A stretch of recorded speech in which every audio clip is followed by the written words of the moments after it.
Reason number 20 is that a person has sensory processing sensitivity, SPS. This is an innate trait that 20% of humans have. It's innate from birth. They've also found more than 100 species of animals that also have this innate trait, and they believe that there could be 100% of animals that actually have it. What is SPS? It's more commonly heard as highly sensitive person, or HSP, the HSP trait. You might have heard of that before. You yourself might even have this high sensitivity trait. I do, and a lot of the people that I've corresponded with when it comes to being on opioids or being on benzos or being on alcohol or being on muscle relaxers or being on gabapentinoids or being on one or more substances that calm down the central nervous system. It's very common for people that have especially high levels of this high sensitivity, highly sensitive trait, sensory processing sensitivity. It's very common for people to get overstimulated, to get anxious, to get like, the world can just be too loud and too bright and too harsh and too angry. For a lot of HSPs, the highly sensitive persons, there's again 20% of humanity has this. It's too much. 20% is too much for it to be a disorder, but it's also too little to be well understood by the masses. And so, my experience with this, and I think the technical definition is something like people with this trait have a faster and deeper cognitive processing speed of sensory stimuli. And so, it's very easy for these people, if they're a highly sensitive person, when it comes to transitioning off Suboxone, going through the taper, or going through the withdrawal, the post acute withdrawal, somebody that has this trait, they're going to be more prone to anxiousness, more prone to fear and worrisome thoughts, more prone to stress, more proneness to overwhelm. There are so many people that are currently on Suboxone or currently on a different buprenorphine formulation or currently on a different type of opioid altogether that have SPS, do not know that they have it, have always realized or have for a long time realized that they're more sensitive than a lot of other people, but they just don't know that it's because of this innate biological trait that actually can be seen, in my opinion, as a double-edged sword. It can be really helpful for things like creative work and writing and video production and playing music and writing and composing music and even cooking. It can be so good for so many things, being able to sense other people's emotions more. There's a lot of benefits of it. There's also a lot of drawbacks. There's also a lot of things that can end up making a person's life just miserable if they're not taking care of themselves for having this trait. And there's different levels of intensity of it too. Some people have just a little small case of this trait, a little bit of extra sensory processing sensitivity, enough to have the trait, but not enough for it to be really hardcore. Then there's some people that are highly sensitive people, and the intensity of this trait is way stronger. It's way more prominent in their life. That's one of the main reasons I was always drawn to CNS depressants. At the beginning, alcohol, and then Valium and other benzos, and then opioids not too long after that. And I realized, wow, if I take uppers, back then, those things would make me paranoid or anxious or fearful. I didn't like the feeling of being on these uppers. I have sensory processing sensitivity. I'm a highly sensitive person. I didn't know it back then by the name, but I knew my brain and I knew how it operated. And I didn't need anything else to be jacking up that trait and making it more hyperactive. No, no, no, no, no. I was looking for substances and activities and behaviors, whether they were adaptive or maladaptive or what. Sometimes it'd be so bad that I was just like, I don't even care. If I have to take Valium every day for the rest of my life, I don't care. If I have to take opioids forever, I didn't care back then because even though I would love to have been substance free, my experience with being drug and alcohol free back then was just a lot of sensitivity. I didn't have a protective barrier or skills to protect me from the harshness and all the crazy stuff going on around me and other people. It was just very intense for me. So opioids especially were my huge escape from all that sensitivity. Opioids, any opioid's going to boost your endorphins. They boost endorphins. They bind to the opioid receptors and you release a bunch of endorphin. That's painkillers, right? Painkillers. Those painkillers that I was taking were making me less sensitive. And a lot of the times, not only less sensitive, but they were making me really just like I had a buffer. There was now this opioid invisible buffer that protected me from the harshness of the world, that calmed down and relaxed and made more confident my brain and my outlook on things. So this is a huge one right here. The sensory processing sensitivity trait. If this is resonating with you in regards to, yeah, you think you have this, you can just Google HSP test or HSP quiz, and it should come right up. There's a free test that was developed by Dr. Elaine Aron, who literally wrote the book on the highly sensitive person. I'm not sure when that book was published. I believe it might have been in like the late 1990s. An amazing book. She's got an amazing website with plenty of great free information on this. And when it comes to my own life, one of the most important, valuable, beneficial things that has ever happened to me was learning about highly sensitive person trait, sensory processing sensitivity, whatever a person wants to call it, was first of all, learning about it. Second of all, making the link that, oh my gosh, I have to have this. This is all like crazy. Then taking the test, the free test I was just talking about, scoring, I think 100%. It was just like, yeah, I'm a highly sensitive person. And then learning what Dr. Elaine Aron recommends for people that are highly sensitive persons. And ever since then, I've just always known that. And as a result, I've been able to build myself a new lifestyle and a new career, working from home, doing stuff that I absolutely love and helping people in a much more calm lifestyle than I had back in my drug using days, my drinking days, my partying days in general, my mental health issue days. My lifestyle back then was very stressful. I didn't do a lot of stuff to calm down my brain, to focus on, my sensitive creativity. I would just drown it with alcohol or numb it with pills and shut it off with benzos. And a lot of other people do that. It's no judgment here whatsoever. A lot of the times when I talk with people on the phone or written correspondence, they often say, gosh, I feel so grateful to be able to talk to somebody that no matter what I say, you don't judge.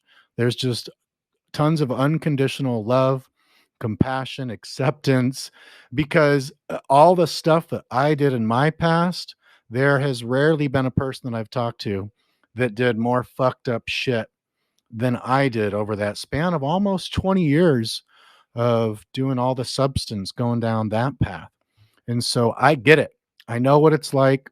I see I see the desirability to use these substances, whether it's for pain relief or whether it's for escapism or whether it's for recreational use or whether it's for emotional numbing, trauma.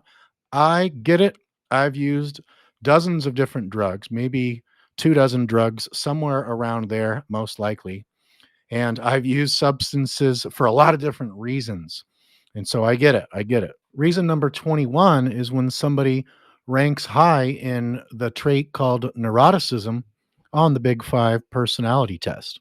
I learned about this test a few years ago from Dr. Jordan B. Peterson, and there was an online test for me to take on these Big Five personality traits, and I ranked very high on neuroticism, neuroticism's negative emotionality and worrying and being neurotic. And when people rank as high as I did on neuroticism as a personality trait, oh man, that makes quitting substances typically that can make it way more difficult for a person, especially when you're going through the actual total detoxification when you've come completely off and now the substance that you've been relying on and using is totally gone and your body's adjusting to that. Your central nervous system is adjusting to that. Your neurotransmitters are not imbalanced. There's imbalances regarding deficits of certain neurotransmitters, excesses of other neurotransmitters. So, a lot of people, one of the reasons that they're still on Suboxone, even though they would love to get off, is due to this neuroticism trait. It's at least one of the reasons to where the negative emotionality and the worrying and the neuroticism just drives obsessive worrying thinking about the future, and it sucks. It's no fun. I haven't taken that personality test in maybe 3 years since I first learned about it. I'd imagine now that I've totally got my anxiety under control. Back then I still had anxiety back then, and it was nowhere near what it was in the past, but I still had it. It was not gone. Now that it's gone, I'm wondering if I retook that test, if I would score lower on neuroticism. So that can kind of go with the highly sensitive person trait.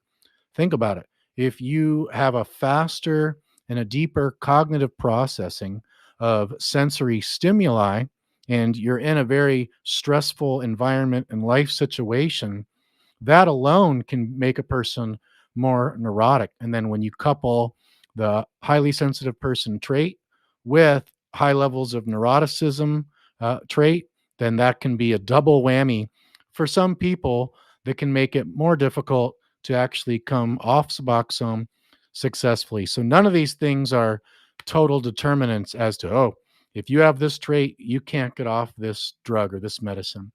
Absolutely not. The point of all of these is really just to kind of exhaust as many things as I could think of, or really it felt like I was being downloaded with this information after I had a spiritual intention to really serve and to really deliver value on this video. And so while you may have some of the things that we're talking about on here, or a lot of these things on this list, you're resonating with, like, yeah, I have that. Oh my gosh, that's one of the reasons I'm still on Suboxone. Don't worry, because just because these are issues right now, that doesn't mean they're permanent. That doesn't mean that you can't do something about these. And through personal development, that is developing your skills, developing your mindset, developing your spirituality, developing your relationships, and constant focus, consistency, consistent focus on developing yourself in body, in mind, in emotions, in spirit, relationships. Man, I was in such a shitty spot back in the day for a large portion of my life. Oh, I was down and out. I was malnourished and I was underweight and I was just toxified with all the nasty substances I was loading my body, alcohol and crystal meth and uh, benzos and opioids and cannabis and way gnarlier stuff too. Cocaine cut with all this nasty stuff and black tar heroin cut with who knows what. I was not in a good spot for a long time due to the decisions that I made. And I have completely transformed my body, mind, spirit, emotions, environment, relationships, and lifestyle in general, my belief systems. I am totally different than when I was in my addiction. I'm a completely different person. And if somebody that was as bad off as I was can make that type of a turnaround, and it took work, it took time, it took focus, it took financial investment in myself, it took growing pains, it took getting out of my comfort zone. All the greatest stuff in life is not in our comfort zone, it's outside the comfort zone, which is known as the growth zone. And when it comes to getting off Suboxone and healing your brain and feeling great and rebalancing, that is some serious growth zone stuff. And if you're not used to getting into the growth zone, if you're more used to being in the comfort zone a lot, it's not an overnight process of just going full in. It's about putting a foot out of the comfort zone and into the growth zone, putting one foot out, one foot in, testing the waters, growing. And then over time, over the weeks, over the months, over the years, eventually over the decades, expanding your comfort zone. So grow, grow, grow, grow, grow. And then you get comfortable with that further outer limits. And now that becomes your comfort zone. Then you can grow, grow, grow, grow, grow, grow, grow. And you see how this process works is nowadays, back in the day, my comfort zone was really, really, really using drugs and video games and surfing and sexual intercourse and fast food and sugar and junk food. And I was living most of my life in my comfort zone.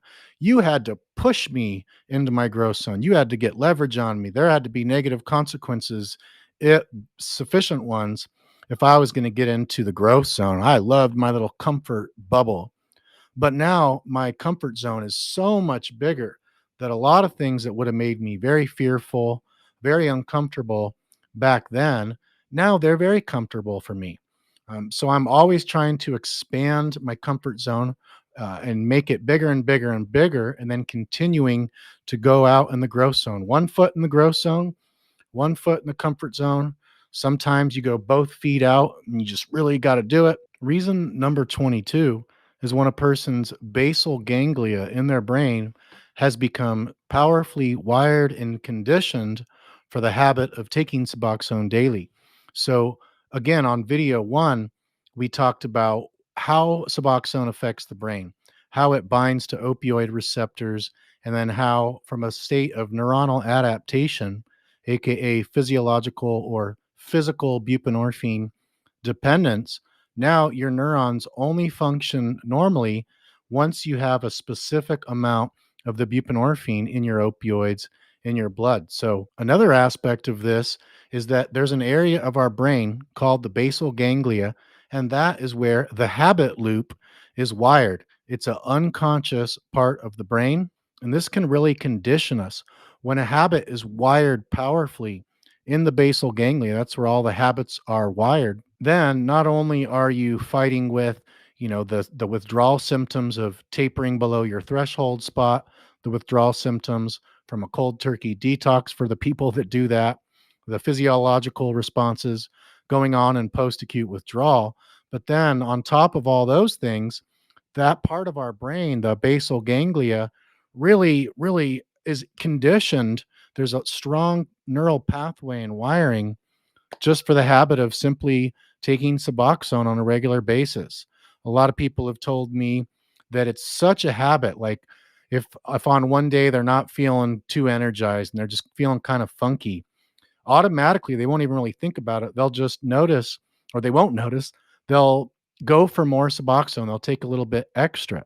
And then there's some people that are only supposed to take it in the mornings, and that's what their doctor has been suggesting, and that's what they've been doing. But them on some days, they'll get into this habit of taking it twice a day. Maybe a few days in a row, they're just not feeling good. They got a lot of stressful things coming up. And so they take Suboxone twice a day. So they're taking it more often, and they're either taking the same amount as when they're taking it once a day, or they're even taking a little bit extra. Then, after just a few days in a row, several days in a row, especially of doing this, that can become already starting to get wired in this basal ganglia. And then, say all the stressful stuff is over after 1 week. And now, when it comes time to just going back to using Suboxone one time a day, well, now they're just already kind of in the habit of using it twice a day. And so this can be really dangerous and it can go on beneath our conscious awareness. And so that's why earlier, one of the reasons was when a person's awareness and consciousness are not at high enough levels. A lot of times people are just, they're just doing stuff throughout the day, and we're just not highly cognizant of what we're doing and the results of what we're doing. Number 23 is a really, really big one. That is when a person has a lot of stress in their life.